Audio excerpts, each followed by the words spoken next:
Right. Hi guys, we'll just wait for this red button to go on and then it will record. Please, in the meantime, raise your hands for questions. I've obviously started explaining everything, so we can get going the minute this button goes red. So, Roy.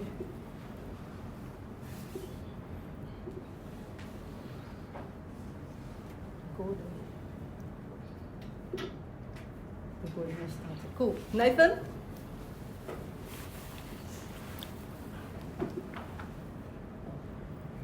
Nathan? Yeah, sorry. Thank you very much. It's a good day, gentlemen. Rassie, I just want to speak on selections. It must be disappointing not to have a player like Jan-Henrik Wessels at the disposal, although the Bulls have appealed and the hearing is happening tonight. What do you make of the Nalik banner ruling, and will you be bringing in an additional front row player?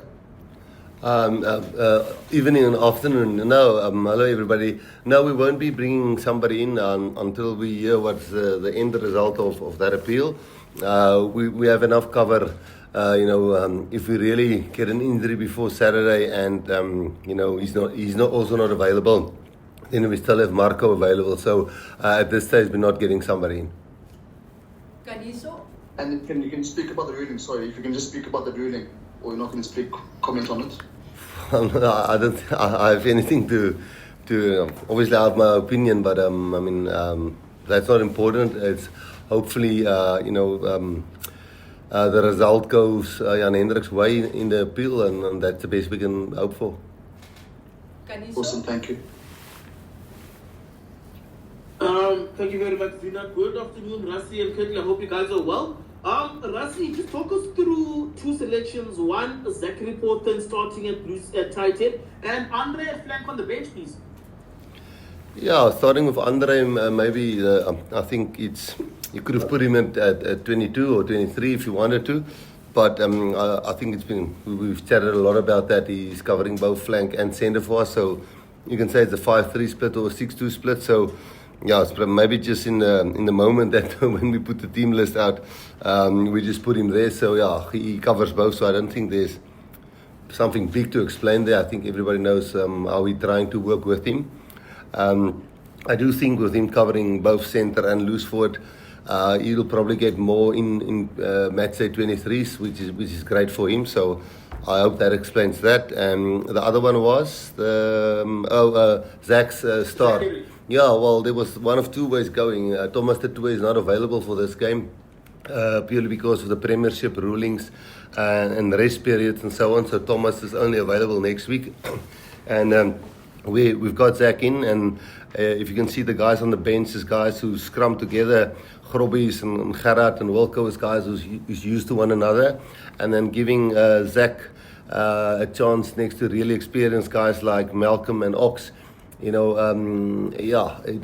Sometimes getting a young guy in like that, they sometimes are fearless and just enjoy the moment. Sometimes putting them on the bench, that sometimes build up the nerves. So we'll see on Saturday if it's the right call or the wrong call. It's definitely a Japanese team that scrummed well against Australia and got 100% of their ball and only gave 1 or 2 penalties away when even Australia had the ball. So it will definitely not be an easy game for him. He's probably one of the few guys in the group that we've had this year that didn't have time to really adapt to all of our plays and the way we train and the way we maul and the way we defend and all those kind of things. So a hell of a lot of information.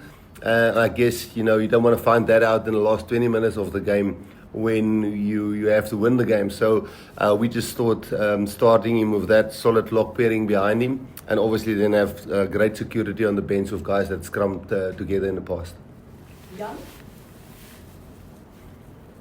Thanks, thanks Rassie, thanks Kurt-Lee.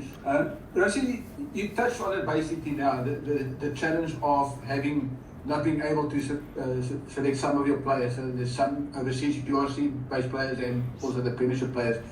How much of a challenge was it, given you've already put out a team that I wouldn't say could play in a World Cup final, but could most likely play close to being in a World Cup final tomorrow if that was it. It was a very strong team. How much of a challenge was it? Not so much. I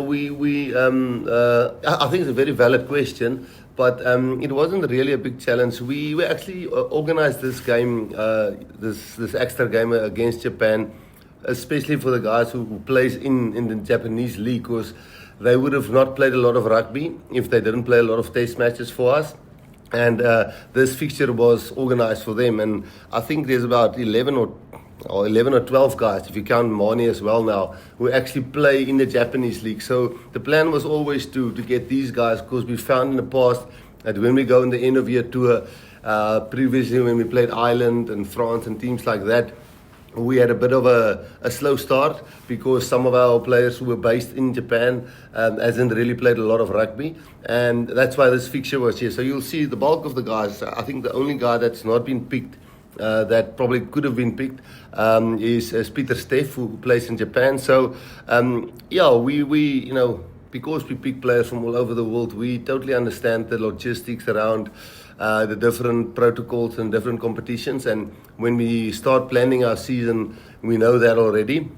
Like the Welsh Test match at the end of the year will also be a bit of a challenge, because there's URC fixtures on for some of our franchises even on that specific weekend. So but on the other hand, it's also the positive that we still can put a pretty strong team out there. And guys like Eben is not playing, guys like Kanan is not playing, Damon Willems is not playing. There's a Faf is not even in this group, because we want him to get some game time in the Japanese league, because he would not have been in the mix for this specific game. So I can probably name quite a lot of more players, but I don't want to let it sound like I'm moaning. So no, we're fairly happy that this is what we wanted to try and achieve. Now the job is to try and go and win the match. Yes? Thank you. Thanks, Sheila. Hi, Rassie. Hello. I'm just carrying on about selection. You've explained the Japanese players. Obviously, you have a massive game next week against France. This team has a sort of mix and match kind of look of it, with a lot of players. Obviously, you finished the rugby championship, but then you've thrown in some other guys. Will you be looking for that sort of selection through the tour, or are you going to target certain games and really try and get your best 23 out for those games? Well, I think for this specific game, barring one or two guys that's either not available through the suspension of Jan Hendrik and Damien Willems, who got a bit of a hamstring, which we think might be ready next weekend, so we didn't want to take a chance there. But no, we will pick every week a team that we think can win the game, and that's the most important thing. It doesn't help you keep rotating and you're losing matches. So we've slipped up twice this year. One within 7 points against New Zealand, that first test match, and the other one, we totally outplayed ourselves, and Australia beat us really well. So I think continuity is obviously something that builds confidence, but then also, I wouldn't say everybody that's on tour here, we can guarantee that they will play this on this end of year tour, because, playing the teams that we are playing, it's quite important that we keep momentum, and we'll definitely select every weekend a team that we think can win that specific match. But yes, the teams will change for sure. I mean, even is not in this team currently, and Thomas de Tooy will come in next week, and Hendrik will come into the mix. There's quite a Peter Steff will come into the mix. Kanan might come into the mix somewhere. Kurt-Lee hasn't played for a while. Marco is obviously also one of our players that we really also find really rock solid in big test matches. So the teams will change, but always with the eye on trying to winning the match that's coming up. Julia? Afternoon, Rassie. Hello, Lee. Obviously, when you're playing Japan, it sparks memories of that 2015 World Cup game. Can you remember both where you were when you heard about the result and how it made you feel? I think I can remember where I was. 100%. But we've played them since twice, one warm-up match and one quarterfinal in, I think it was quarterfinal, it was a playoff game in Japan. So that will always be one of the iconic wins for them, and that's well done. And like we ever first had a loss against Italy, I remember that match. I remember when we first lost to Wales, I was a player.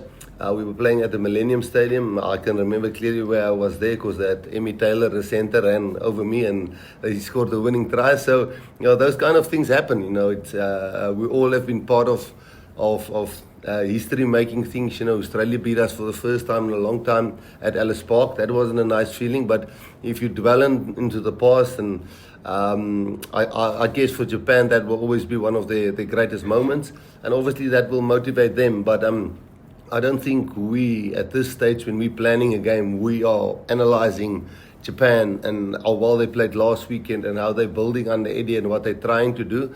And we always try to make plans and see how we can win the next match. But none of us can run away from how well they did. I was in my bar in if you want to know exactly, at home watching the game. I don't know if Kurt-Lee can remember where he was. I think I was at home in Paul. Yeah. Okay. Thank you. Okay. Craig? Afternoon, guys. Rassie, Chisholm can't be at fullback. I mean, I know obviously your hands are a bit forced with the selection, Damien Willemse, but first time he's ever started at fullback. I'm sure he's played there, a few minutes here and there in games, but I'm talking about the Springboks. I'm sure he started there at club level. And Kurt-Lee, just on that as well, maybe Rassie can talk about the selection, but you playing with him at fullback, it really does look like an exciting back three for this game with Chisholm there. Yeah, sorry, Kurt-Lee can answer that now how he feels. I think it was 2022 in Ireland. He started at fullback, if I'm correct. I think he started 2 games at fullback. And obviously, as you said, he's moved to fullback for us in games a lot. Correct. Yeah, and obviously he's played in the French top league.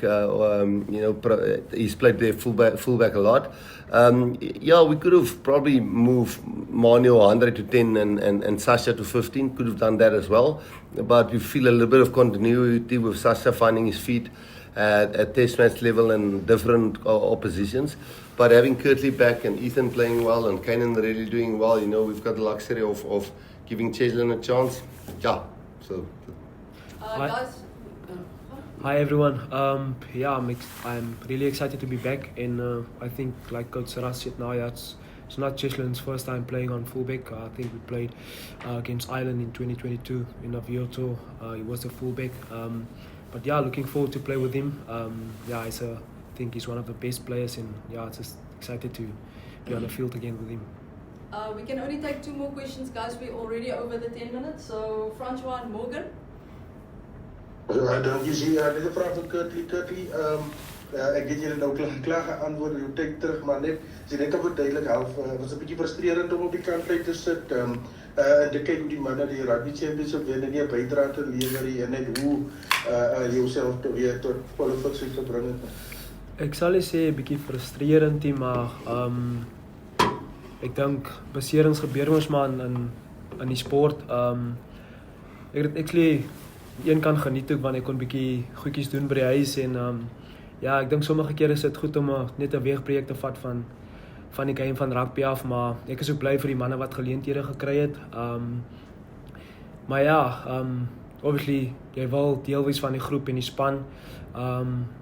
Maar vir my, ek sien dit as dit was goeie weegpreek gewees. Maar net bly om weer terug te wees in die groep. Last question, Morgan. Thanks, hi Rassie, how's it Kurt-Lee? Rassie, just to go back to Zach, I mean the kid is 21 years old, trying to prop, that's a big deal. What was his reaction when you broke the news to him that he's going to be making his Springbok debut at Wembley, an iconic place against Japan? I don't know personally, know him that well, but a guy like Don has worked a lot with him.